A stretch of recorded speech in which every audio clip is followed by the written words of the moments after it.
Hello everyone, my name is Jacob, and with the help of my partner Brynn, we're going to tell you all about okapis and the reason behind their endangerment, as well as who's solving it, if it's getting better, and what you can do to help. Alright, so here's a little bit about okapis. Located in the heart of the Democratic Republic of the Congo, okapis eat plants toxic to humans within the forest. These herbivores used to be under the genus Equidae due to their resemblance to horses and zebras, but were later changed to Giraffidae because they're actually the closest living relatives to giraffes. Standing at around 5 feet at their shoulders and 6 feet to their heads, they give a great idea of what giraffes used to look like prior to evolving long necks. Just a fun fact for you. Another fun fact about okapis is that their tongues can stretch up to 12 inches long.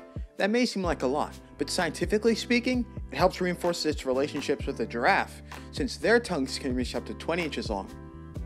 All of this reaching is good for eating plants like buds, fruits, leaves, branches, and other plants toxic to humans.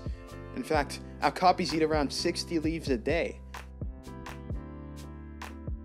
Now, why is this species in danger of disappearing? Well, there's many reasons.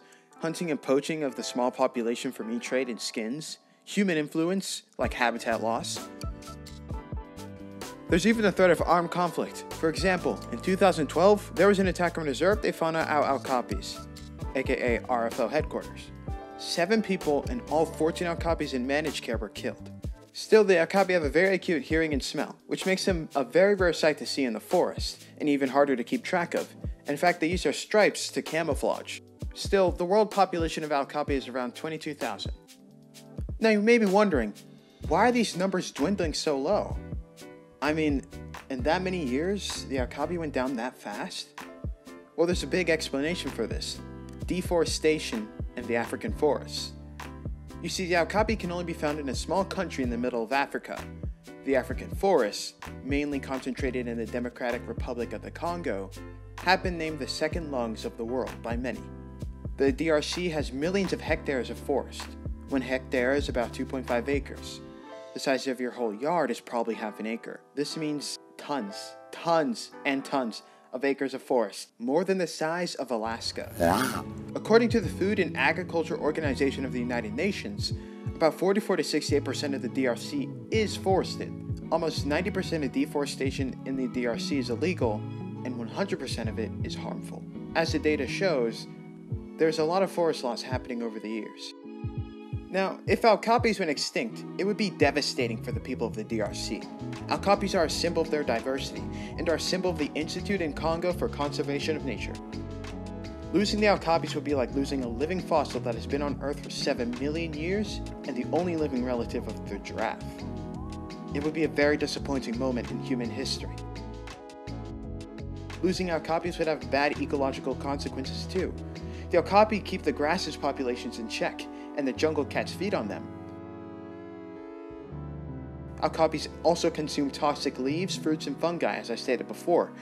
That means without okapis, these plants would most likely grow out of control and poison many inhabitants within the area.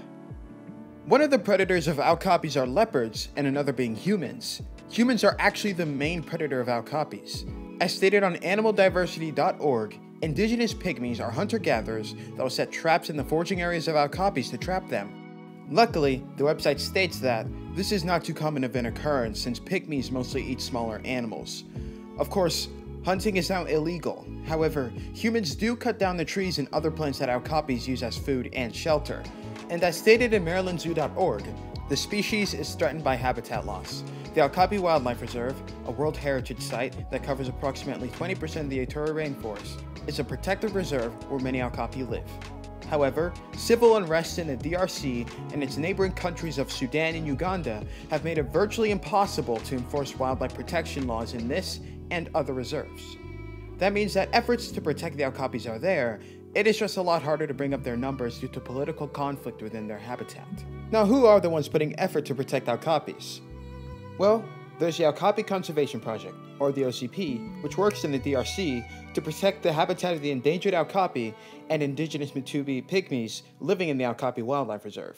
The Wildlife Reserve was established in 1992 and listed as a World Heritage Site in 1996. The reserve has 13,700 square kilometers of space, roughly 1.5 times the area of Yellowstone National Park.